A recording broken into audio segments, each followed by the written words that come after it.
all of us would probably agree that the mind is a powerful thing.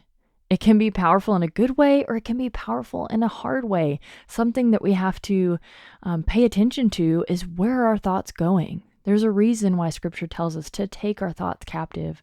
We need to pay attention to what's going on. So whether you've been feeling discouraged in your parenting, or you just can't really seem to justify spending time on yourself when there's so much to do, or you're busy and there's always other people to take care of in your family, or your time with the Lord is just stale and boring to the point where it's really non-existent, and now you feel guilty about it not being a part of your life. I want these 3 mindset shifts to help give you a new perspective, to hopefully bring life into your motherhood, to help free you from some of the burdens that we place on ourselves, that are placed on us, and to release that and to live into the fullness of your motherhood. Welcome to Becoming a Mindful Mom. I'm your host, Courtney Tong, and I am a wife and a mom who believes that our spiritual life doesn't have to be stale and stoic, but that it can be beautiful and flowing into every part of our life, our marriage, and our motherhood. If you are tired of feeling overwhelmed, isolated, and simply surviving in motherhood, you are not alone. I want to equip you with the tools to have healthy boundaries, authentic connections with others, and a flourishing spiritual life.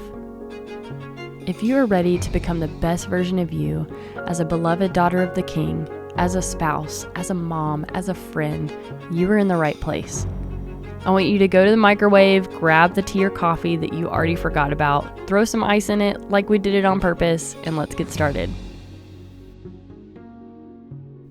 I actually want to start off today's episode by reading a blessing to you from To Bless the Space Between Us by John O'Donohue.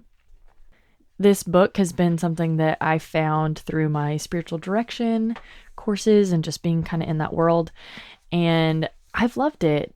There's just a variety of different blessings for different seasons or different things you're going through. So today we're going to read appropriately for the one who is exhausted. Now, if you're driving, please don't close your eyes, but if you're listening to this at home, I want you to just pause. I want you to let these words just flow over you. And if there's something that you really want to sit with, I would encourage you to rewind it back and maybe listen to it again and let it minister to your heart. When the rhythm of the heart becomes hectic, time takes on the strain until it breaks. Then all of the unattended stress falls in on the mind like an endless, increasing weight. The light in the mind becomes dim. Things you could take in stride before now become laborsome events of will. Weariness invades your spirit. Gravity begins falling inside of you, dragging down every bone. The tide you never valued has gone out, and you are marooned on unsure ground. Something within you has closed down, and you cannot push yourself back to life. You have been forced to enter empty time. The desire that drove you has relinquished. There is nothing else to do now but rest and patiently learn to receive the self you have forsaken in the race of days. At first, your thinking will darken, and sadness will take over like listless weather. The flow of unwept tears will frighten you. You have traveled too fast over false ground. Now your soul has come to take you back. Take refuge in your senses. Open up to the small miracles you rushed through. Become inclined to watch the way of rain when it falls slow and free. Imitate the habit of twilight, taking time to open the well of color that fostered the brightness of day. Draw alongside the silence of stone until its calmness can claim you. Be excessively gentle with yourself. Stay clear of those vexed in spirit. Learn to linger around someone of ease who feels that they have all the time in the world.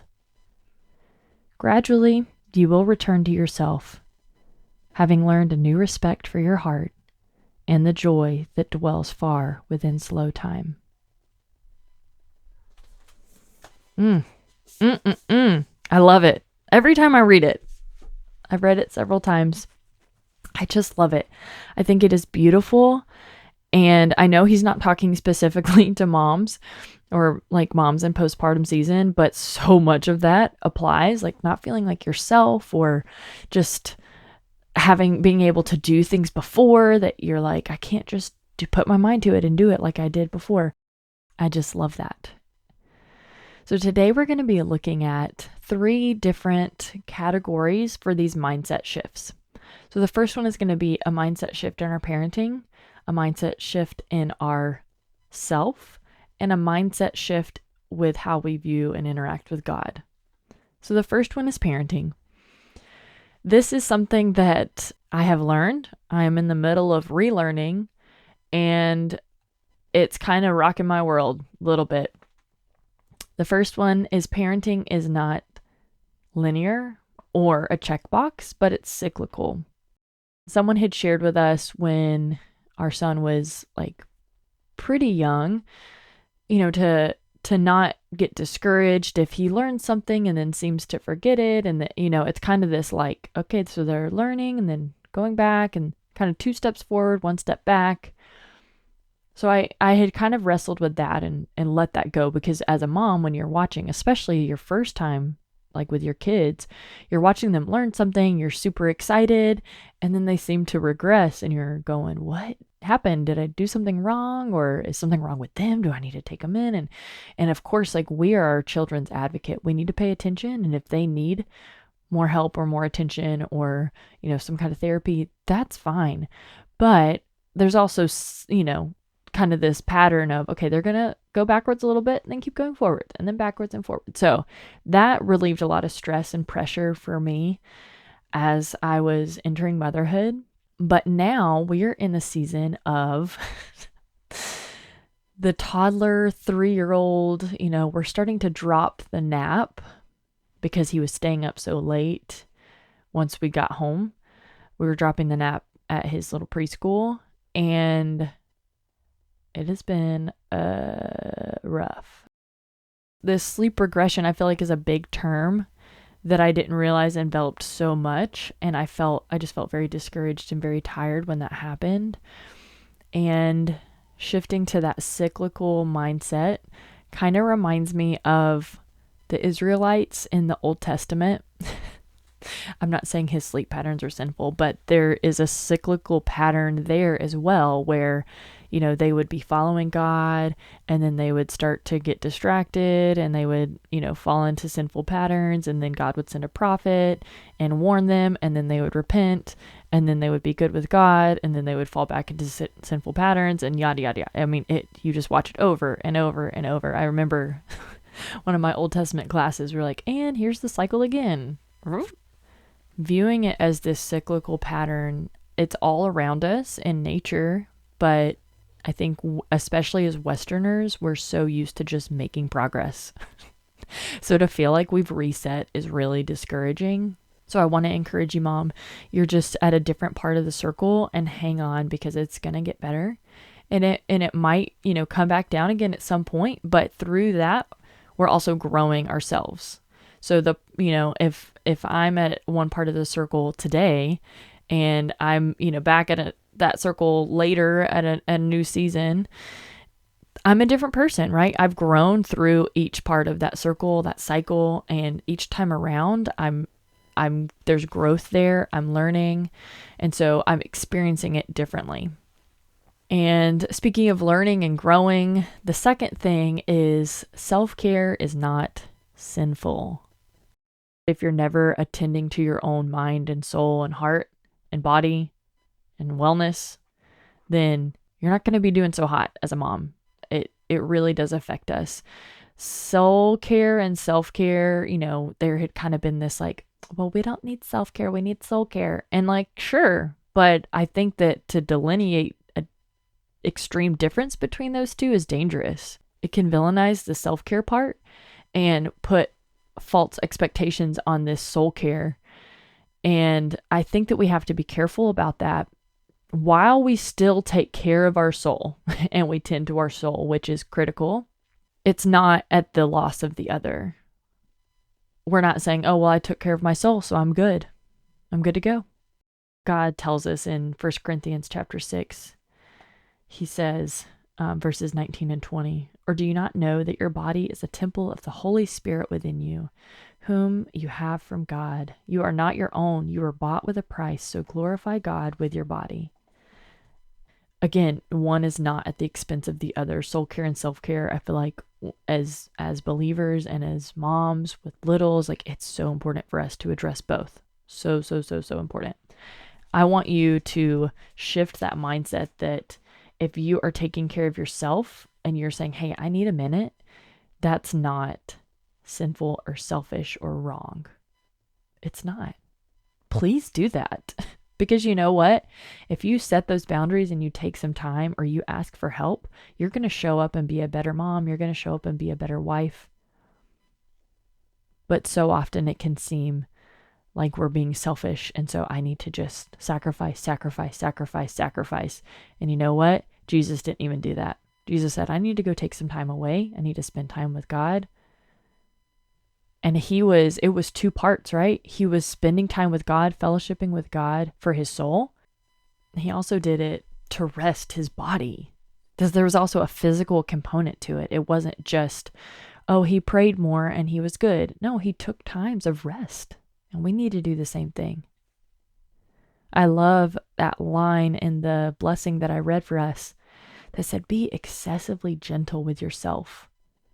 Be excessively gentle with yourself. This was a hard point for me when I became a mom and people were like specifically with body image, right? Well, your body did so much, so we just need to be grateful, and kind of almost this dismissive, well, it's just your body, so it is what it is, but like be grateful because it gave birth.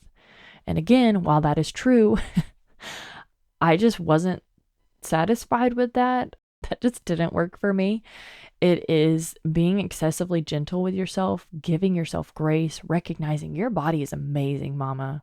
Whatever you did to give birth, or even if you, let's say, adopted or you're a step parent, the fact that you're willing to step in and to parent with all that you are.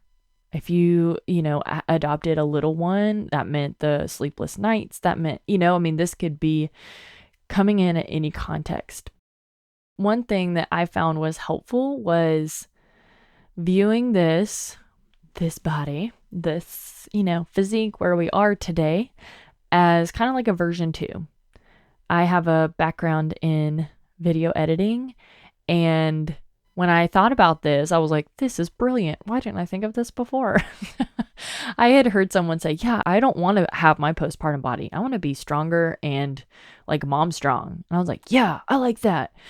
And then when I was thinking about it as a version 2, as we're editing, we have different iterations. And when we decide to go from 1.1, 1.2, 1.3 to say, I'm going to go to version 2, means I'm making a drastic change. And it's getting better. It's only getting better. But it looks different. It looks different than version 1. I really love this because I think that's true, right? As you are taking care of yourself, this is not just to achieve where you were or to reset. We will always be changed and be different. But as moms, we get to be version 2. What does this look like for you? How do you be the best version of yourself in this season, even if that version looks different than before? Only you can answer that. Again, it's going to look different for every person, but what would that look like for you? Take time to think about that. What would it look like for me to be version 2 of myself, even better, growing, and not just longing for what was, and then kind of spiraling into this depression and sadness because it's going to look different. It's going to look different. But I am so excited to see what comes to your mind and what God is able to do through that mindset shift of, okay, I don't need to reset. I need to work on the next iteration. It's still me. There's still grace, There's still so much gratitude that I was able to give birth or to become a parent. Now let's step into version 2. I love number 3. Number 3 is time with God should be a linger versus a list. And what I mean by that is our spiritual practices can often just become to-do lists and checklists and things that I'm just too tired. I can't do it. It's not life-giving. It's not something that we rely on. And God isn't keeping tally of your spiritual disciplines. He's not going, oh, she skipped out on prayer yesterday, or, oh my goodness, she only read 1 chapter and not the whole Bible reading plan for today. Oh gosh, okay. Steps for improvement there. No, that's not what he's doing. He wants you to just enjoy spending time with him. He wants you to linger with him. He wants you to be with him. And in order to do that, sometimes we have to reset what that looks like. We have to reset kind of our internal clock and our spiritual expectations, right? If we've been told, okay, you need to wake up early and do your devotion in the morning and start your day right, spend time with God, and you're going, God, I can't. I mean, I was up 3 times last night and I just can't wake up before the baby, because as soon as I get up, the baby starts crying, or the babies are up waking me up because I'm exhausted. It could look all kinds of ways. So we have this burned in our brain of what is the right or the expected way to do it. When we reset it and take the obligation out of it and we just want to linger, I want to encourage you to stop and listen. Okay, so maybe you're not doing the whole to-do list, but if you start to pay attention to your heart and the desires, the holy desires that God is placing on your heart, and when that moment comes, pause. Listen to that. Give space for that. Space is going to look different, and how long that is going to look different. But if you feel a prompting, you're remembering a Bible story and you want to go look that up and spend time in that passage and spend time with him, go do that. If you're just feeling grateful for something, pause and offer that gratitude back to the Lord. That's a form of prayer, offering that to him. Other ways this can look like is just pausing. If you just feel like he's just asking you to pause and just be in that moment, do it. Pause. It could be play. Oh, I just really want to go kick a soccer ball, or I really want to go walk at the park. Go do it. Go do it. Go take care of yourself. I know for myself and a lot of my friends, we had creative ventures that we were doing before. So whether that was with cameras or with a canvas, or maybe even your house, right? We remodeled our house, and I actually love using power tools. And when we had our son and we were in this new house, he was in the playpen. Like, I have videos of him just like bopping around while I'm doing my thing. And we made it work, right? When we had to paint, I had to ask my husband to take him in the other room so that I could do what I needed to do, but we made it work.